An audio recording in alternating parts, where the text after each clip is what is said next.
E-Point builds a desire for learning। मैं हूं अविनाश देवांगन और ई पॉइंट चैनल में आप सबका स्वागत है। तो आज हम CSI नेट के ऑनलाइन कोर्सेज को आगे बढ़ाएंगे, जिसमें हमारा आज का सेशन है क्वेश्चन आंसर सेशन, जिसमें दिसंबर 2019 के पार्ट सी के क्वेश्चन को हम देखेंगे। ये क्वेश्चन जो है रियल एनालिसिस के सीरीज चैप्टर का क्वेश्चन है। तो ये क्वेश्चन कहता है, देखिए, late n be the fixed natural number, then series summation n is greater than or equal to n minus 1 to the power m upon m is। ये जो सीरीज दिया है, ये सीरीज क्या एब्सोल्युटली कन्वर्जेंट होंगे, क्या डाइवर्जेंट होंगे, या absolutely convergent if n is greater than 100 होंगे, या कन्वर्जेंट सीरीज होंगे, ये हमको बताना है। क्योंकि ये पार्ट सी का क्वेश्चन है, इसलिए मोर देन वन ऑप्शन जो है करेक्ट हो सकते हैं। तो चलिए स्टार्ट करते हैं आज के इसका सॉल्यूशन।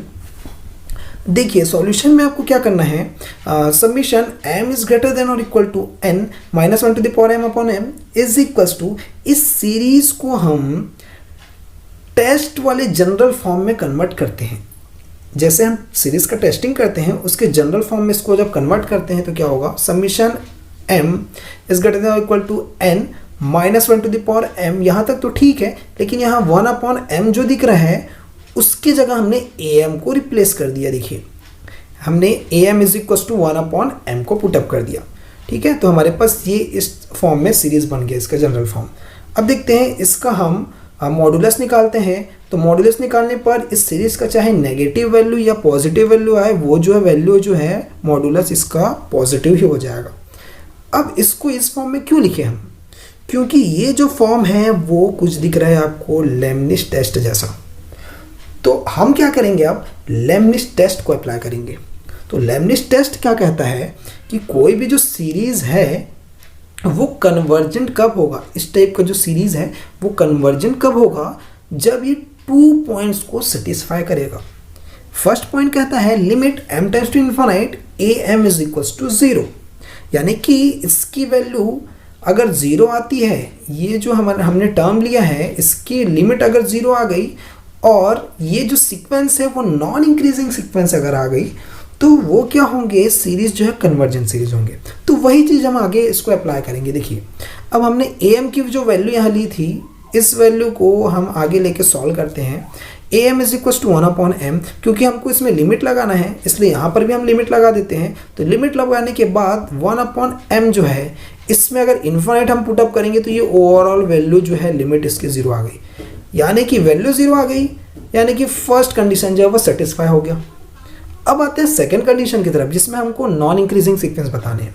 अब यहाँ पर देखते हैं नॉन इंक्रीजिंग सीक्वेंस के लिए हम सबसे पहले लेते हैं टर्म्स की बात करेंगे कि जो टर्म्स चलते जा रहे हैं वो कंटिन्यूसली कम होते जाना चाहिए, जिससे वो इंक्रीज नहीं होगा, डिक्रीज होगा। तो हम यहाँ ले लेते हैं m+1 is greater then m।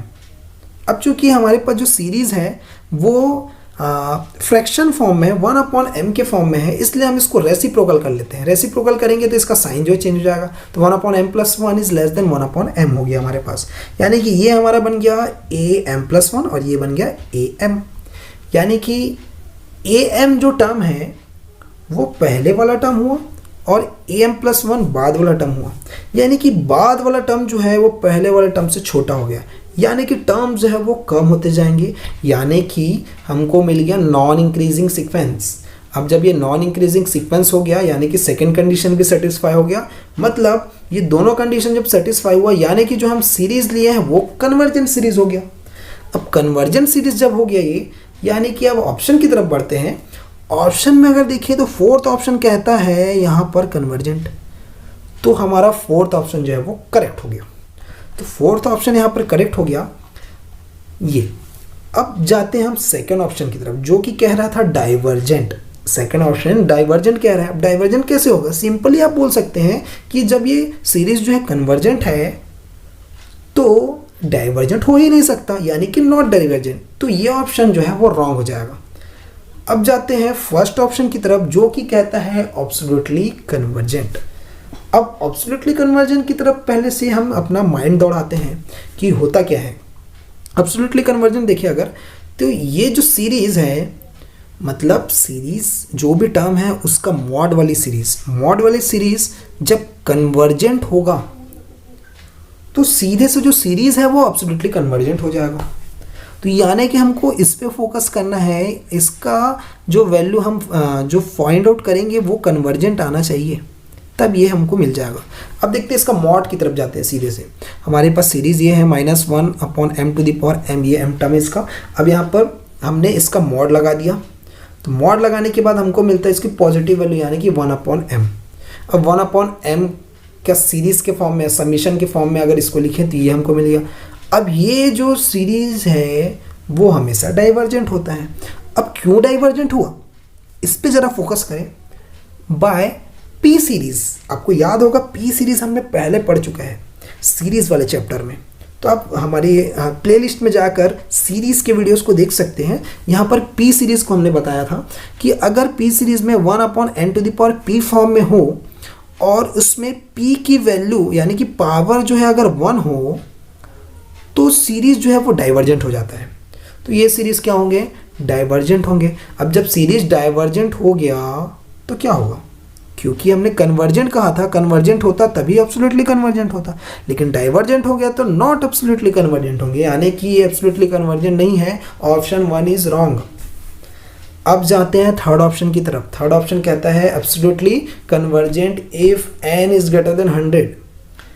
तो जब एब्सोल्युटली कन्वर्जेंट है ही नहीं तो n is equal to n greater than 100 के लिए भी एब्सोल्युटली कन्वर्जेंट होगा ही नहीं, यानी कि ऑप्शन 3 भी यहाँ पर रॉन्ग हो गया। तो यहाँ पर जो है हमारा ओवरऑल आंसर जो है वो फोर्थ आंसर ही करेक्ट आया। तो आई थिंक कि ये क्वेश्चन आपको बहुत ही अच्छे से क्लियर हुई होगी। तो आज के वीडियो में इतना ही। हम आपके लिए और भी ऐसे अच्छे अच्छे वीडियोस लाएंगे। तब तक के लिए धन्यवाद।